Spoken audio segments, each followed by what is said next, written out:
Ravensburg liegt im südlichen Oberschwaben, etwa 25 Kilometer nördlich des Bodensees und 75 Kilometer südlich von Ulm. Die Stadt liegt in einem von Gletschern geschaffenen Tal, durch das der kleine Fluss Füssen in Richtung Bodensee fließt. Erste Siedlungen entstehen hier etwa 2000 v. Chr.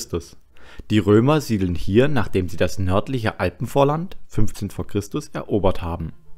Die Römer ziehen sich zurück und die Alemannen, eine germanische Volksgruppe, übernimmt im 4. Jahrhundert die Kontrolle über die Region. In Weingarten, das zunächst Allachdorf und später Altdorf heißt, siedeln die Alemannen im frühen 5. Jahrhundert. Heute geht man davon aus, dass sich auf dem Martinsberg, also wo sich heute die Basilika St. Martin befindet, ein germanisches Heiligtum befunden hat. Die Franken weiten ihren Herrschaftsbereich auf Oberschwaben aus. Die Welfen, ein Adelsgeschlecht, übernehmen das Schussental im Lauf des 9. Jahrhunderts und errichten in Weingarten eine Burg. Die Welfen gründen in Altdorf um 935 ein Kloster, das 1053 abbrennt. Im Anschluss errichten sie ein Kloster anstelle der Basilika St. Martin. Die Welfen errichten südlich des alten Orts auf dem Burgberg eine neue Burg, die sie Ravensburg nennen. Der Name der Burg ändert sich erst im 18. Jahrhundert auf Veitsburg. Diese Burg und damit Ravensburg wird 1088 erstmals urkundlich erwähnt.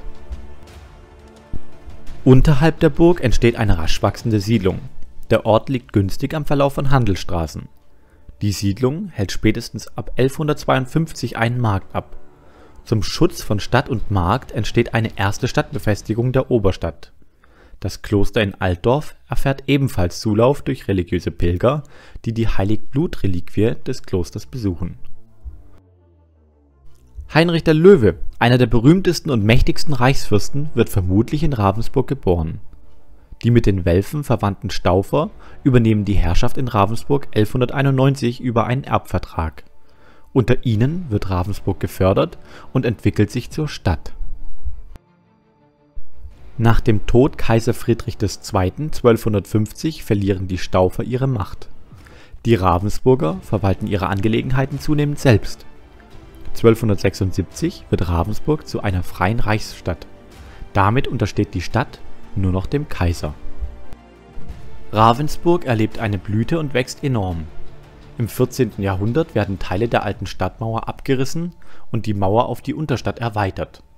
1331 wird eine Zunftverfassung eingeführt.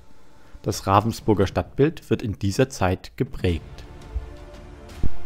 1380 wird die Große Ravensburger Handelsgesellschaft gegründet. Diese Gesellschaft unter Leitung der Familie Humpis wird zu einem der bedeutendsten europäischen Handelsunternehmen noch vor den Augsburger Fuggern. Die Gesellschaft legt auch den Grundstein für die Papierherstellung in Ravensburg. Die Stadt wird neben Nürnberg zu einem der führenden Papiererzeugern im Römischen Reich Deutscher Nation. Aus dieser Zeit stammt auch der 51 Meter hohe Turm, den die Ravensburger wegen seiner Farbe als Mehlsack bezeichnen. Im 16. Jahrhundert kommt es zur Reformation. Die Bauern erheben sich. Das führt ab 1524 zu einem Krieg gegen die Obrigkeit. Dieser Konflikt wird im Vertrag von Weingarten 1525 für Oberschwaben beendet. Die religiösen Spannungen bestehen jedoch weiter. 1544 erreichen die Zünfte die Einführung der Reformation in Ravensburg. Dennoch ist Ravensburg konfessionell gemischt. Nach langer Konfrontation wird Ravensburg religiös neutral. Nur 3 weitere Städte im Reich entscheiden sich für diese Ausnahmeregelung. Die Handelsrouten verlagern sich im 16. Jahrhundert zunehmend nach Augsburg. Die große Ravensburger Handelsgesellschaft löst sich bereits 1530 auf. Der Dreißigjährige Krieg beendet die Ravensburger Blütezeit dann vollständig. Schwedische Truppen besetzen Ravensburg 1631. Die Bevölkerung geht durch Hunger und Pest stark zurück. Durch diese Einschnitte bleibt Ravensburg, ähnlich wie Rothenburg ob der Tauber, stark mittelalterlich geprägt. Von 1715 bis 1724 wird die Basilika in Weingarten im neuen barocken Stil neu aufgebaut.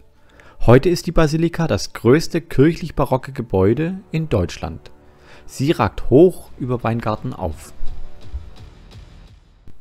Unter Napoleon verlieren die meisten Reichsstädte ihre Eigenständigkeit. So geht es auch Ravensburg. 1802 wird die Stadt bayerisch. 1810 wird sie dann ans Königreich Württemberg abgetreten. 1865 übernimmt Altdorf den Namen des Klosters und heißt seither Weingarten.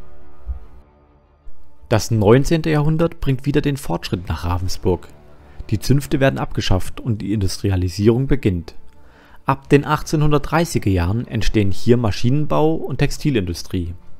1847 wird Ravensburg ans Eisenbahnnetz angeschlossen. Zwischen 1800 und 1900 steigt die Bevölkerung um das 4,5-fache. Der äußere Mauerring wird im Lauf des 19. Jahrhunderts weitgehend abgebrochen.